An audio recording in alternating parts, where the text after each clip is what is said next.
এই কোরআন এত দামি একটা কিতাব, এই কোরআনটা মাসের সাথে সম্পর্ক, মাস দামি হয়ে গেল। কে জানে ইমামের বাড়ি কই? এই কোরআনটা জমিনের মধ্যে আসলো রমাদানে। রমাদান এমন একটা মাস, যেই মাসের মতো বড় দামি আর কোনো মাস নাই।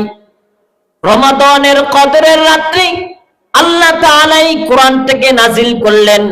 কদরের রাত এমন একটা রাত, যেই রাতের মতো বড় দামি আর কোনো রাত নাই।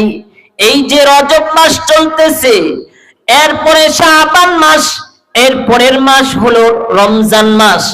পয়গম্বর রাহমাতুল লিল আলামিন মানুষকে, উম্মতকে শিখায় দিয়েছেন, ও উম্মত, যখন রজব মাস আসবে তখন থেকেই তোমরা আমার আল্লাহ পাক রব্বুল আলামিনের দরবারে দোয়া করবা, আল্লাহুম্মা বারিক লানা ফি রজব ওয়া শাবান ওয়া বাল্লিগনা রমাদান।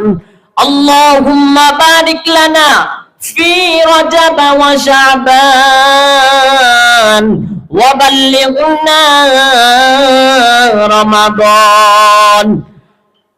ও আল্লাহর বান্দা, নবী শিখিয়ে দিলেন, আল্লাহুম্মা বারিক লানা, ও আল্লাহ আমাদেরকে বরকত দান করেন রজব ও শাবানের এবং রমজান পর্যন্ত আমাদেরকে আপনি পৌঁছায়া দেন, রমজান পর্যন্ত আমাদের হায়াত বৃদ্ধি করে দেন। এই দোয়া নবীজি সাল্লাল্লাহু আলাইহি ওয়াসাল্লাম বেশি বেশি পড়তেন এবং উম্মতদেরকে শিখিয়ে দিলেন, উম্মত, আল্লাহুম্মা বারিক লানা ফি রজব ওয়া শাবান ওয়া বাল্লিগনা রমাদান, এই দোয়া বেশি বেশি পড়বা।